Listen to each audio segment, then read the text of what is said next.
Right. 'Mega friends' Varun Tej, అదేవిధంగా 'express రాజా', 'Venkatadri express' లాంటి hit సినిమాలు ఇచ్చినటువంటి 'మేర్లపాక గాంధీ' డైరెక్షన్‌లో కాంబినేషన్‌లో వచ్చిన సినిమా 'కొరియన్ కనకరాజు' ఈరోజు రిలీజ్ అయిపోయింది.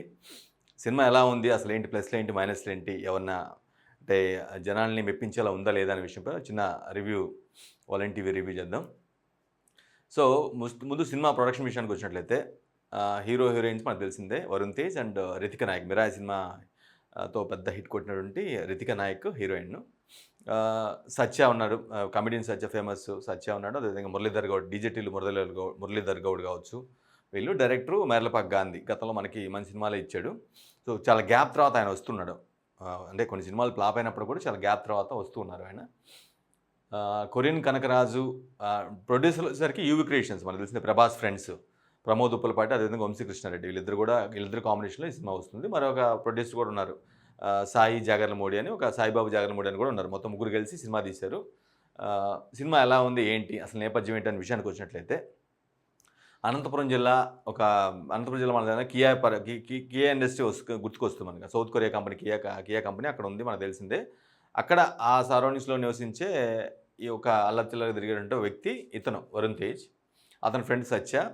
అతనికి విలన్ అతనికి అపోనెంట్ గ్యాంగు వరుణ్ తేజ్‌కి అపోనెంట్ గ్యాంగు సునీల్. వీళ్ళ ఎప్పుడు ఈ ఫ్రెండ్‌షిప్ లేదంటే అతను సునీల్‌తో గొడవ గాని ఇదంతా కొనసాగుతూ ఉంటుంది. ఆ కియా ఫ్యాక్టరీలో పనిచేసే అమ్మాయి రితిక నాయక్. ఆ అమ్మాయిని చూసి ప్రేమలో పడతాడు. అయితే వన్ వన్ డే ఒకరోజు కొరియా నుంచి వచ్చినటువంటి ఒక వస్తువు ద్వారా, ఆ వస్తువులోంచి ఒక ఆత్మ అతనిలోకి జొరబడుతుంది.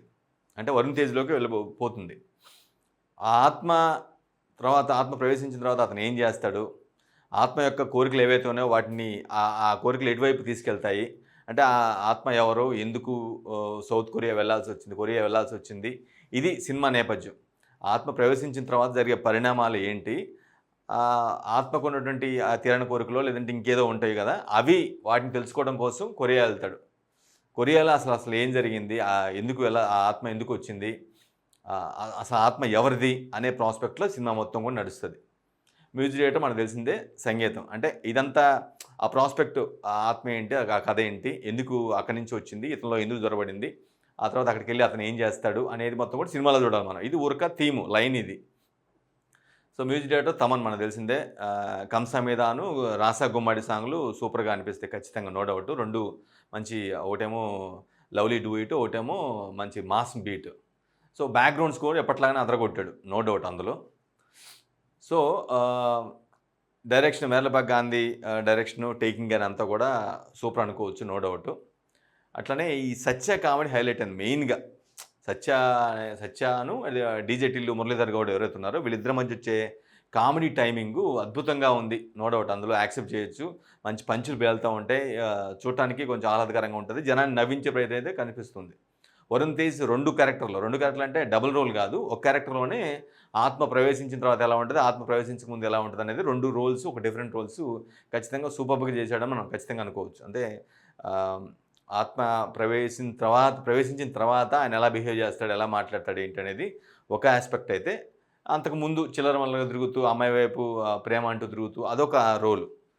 సో, కథనం కంటే కూడా ఈ ఎక్కువగా కామెడీ టైమింగ్ మీద గావచ్చు, ఆ కామెడీ డిజైన్ మీద 'మేర్లపాక గాంధీ' కొంత ఫోకస్ పెట్టినట్టుగా అయితే అర్థమవుతుంది. మనకి 'రితిక నాయక్' మామూలుగానే చూడటానికి చాలా క్యూట్‌గా ఉంటది కాబట్టి, ఆమె ఉన్నటువంటి సన్నివేశాలు గావచ్చు, లేదంటే స్క్రీన్‌లో మాక్సిమం స్పేస్ ఆమెకుంది నో డౌట్. ఎందుకంటే అది ఆల్మోస్ట్ కొంత మినహాయించి అన్ని ఫ్రేమ్‌లలో గూడా ఆమె ఉంటారు. సో, ఆబ్వియస్‌గా ఆ రోల్ ఆమె చేసింది చూడటానికి క్యూట్‌గా బావుంటది. నో డౌట్ అందులో. So, 'Varun Tej' double action అంటే in the sense double role కాకపోయినా సరే, ఒక వేరియేషన్ ఉన్నటువంటి 2 రోల్స్ చేశారు గాబట్టి, అవి ఎంటర్‌టైన్ చేస్తాయి నో డౌటు. దాని కామెడీ టైమింగ్ అద్భుతంగా ఉంటది. మెయిన్‌గా ఏంటంటే, గతంతో పోల్చుకుంటే మనకి కామెడీ టైమింగు మనం ఎప్పుడు చూసాం? 'ఎఫ్2లో' చూసాం. అంటే ఇతని కామెడీ టైమింగు. ఆ తర్వాత కొంత గ్యాప్ వచ్చినా సరే, ఇప్పుడు ఆ స్థాయిలో మనకు కామెడీ టైమింగ్ కనిపించదు. బట్ ఈ సినిమాలో కనిపిస్తది కామెడీ టైమింగ్. 'వరుణ్ తేజ్.' అంటే కమెడియన్ సత్యతో ఈక్వల్‌గా ఆహ్, కామెడీని పండించగల పరిస్థితి అయితే కనిపిస్తూ ఉంటది. సో, ప్రొడక్షన్ వాల్యూస్ బావుంటాయి. ఫోటోగ్రఫీ అద్భుతంగా ఉంటది. ఫోటోగ్రఫీ కూడా అద్భుతంగా ఉంటది. అంటే ఆఫ్‌కోర్స్ కొంతమంది ఆహ్, ఏదో ఓవర్‌గా గ్రాఫిక్స్ పెట్టారు, ఏఐ వాడారని అంటున్నప్పుడు కూడా అటువంటి వార్తలు వస్తున్నప్పుడు కూడా బట్ ఓవరాల్‌గా సినిమా అయితే చూడటానికి అంటే కొంత లాజిక్‌లు మిస్ అవుతాయని ఒక నెగెటివ్ మినహాయించి సినిమానైతే చూడవచ్చు, ఎంజాయ్ చేస్తారు నో డౌట్. కామెడీ నవ్విస్తాడు. ఖచ్చితంగా నవ్వించే పూర్తిగా అంటే సినిమా టికెట్ కొనుక్కొని పోయి చూసిన వాళ్ళకి మాత్రం ఖచ్చితంగా నవ్వులు పంచుతే సినిమా అయితే ఇది 'కొరియన్ కనకరాజు'. సరే దీని రీచ్ ఎంతవరకు ఉంటది ఏంటనేది మనకి డేస్ పాస్ అయ్యే కొద్దికి జనాల వచ్చే కలెక్షన్స్‌ని బట్టి ఉండే అవకాశం అయితే స్పష్టంగా కనిపిస్తుంది. ఓవరాల్‌గా ఈ సినిమాలో అయితే వరుణ్ తేజ్ ఆహ్, డబుల్, డబుల్ కైండ్ ఆఫ్ క్యారెక్టర్‌లో ఉండటం అదొకటి ప్లస్ పాయింట్. కమెడియన్ సత్య, మురళీధర్ గౌడ్ ఎవరైతే డీజే టిల్లు మురళీధర్ గౌడ్ వాళ్ళిద్దరి మధ్య ఉన్నటువంటి కామెడీ ట్రాక్ కావచ్చు. హీరోయిన్‌ను అట్లనే తమన్ మ్యూజిక్ బ్యాక్‌గ్రౌండ్ అంటే సాంగ్స్ ఏమో 2 బావుంటాయి. 2 ఖచ్చితంగా బావుంటాయి. 'కంసా మీద ఒకటను', 'రాస గుమ్మడి' మోతమవుతది. మిగతా అంతా బ్యాక్‌గ్రౌండ్ స్కోర్ మీద డిపెండ్ అయినట్టుగా అనిపిస్తది. ఎప్పటిలాగానే బ్యాక్‌గ్రౌండ్ స్కోర్ తమను అదరగొట్టాడు నో డౌట్ అందులో. చక్కగా అంటే ఒక ఎలివేషన్ ఎక్కడ ఇదేంటది హారర్ కైండ్ ఆఫ్ ఆత్మ ప్రవేశించిందంటేనే హారర్ కైండ్ ఆఫ్ బ్యాక్‌గ్రౌండ్ ఉంటుంది కాబట్టి దానికి తగ్గట్టుగానే బ్యాక్‌గ్రౌండ్ స్కోర్ ఇవ్వాల్సి ఉంటుంది. ఖచ్చితంగా 100% దానికి న్యాయం చేశాడు తమన్. ఆహ్, సినిమా అయితే ఖచ్చితంగా ఒక నవ్వులు పంచే సినిమాలాగా ఉంటది.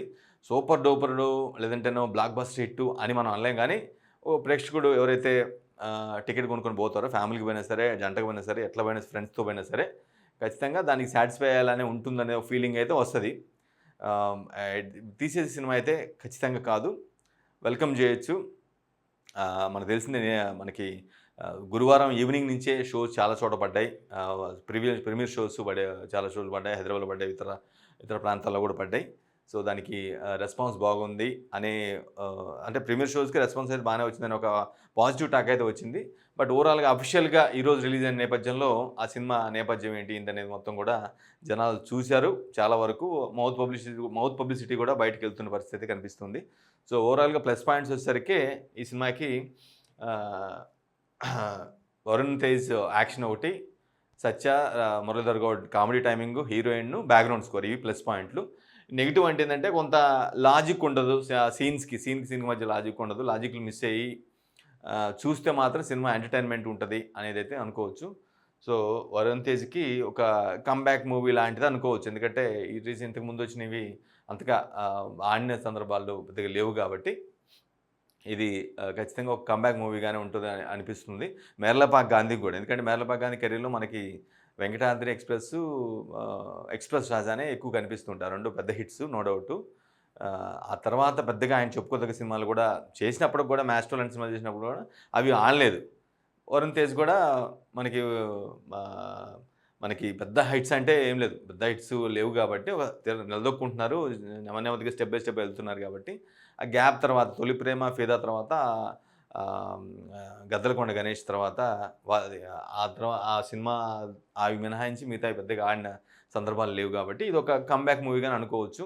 ఓవరాల్‌గా సినిమాని మాత్రం వెల్కమ్ చేసే జనాలు వెల్కమ్ చేస్తారు ప్రేక్షకులు అనే ఫీలింగ్ అయితే కలుగుతది. ఇది 'వలెన్ టీవీ' రివ్యూ.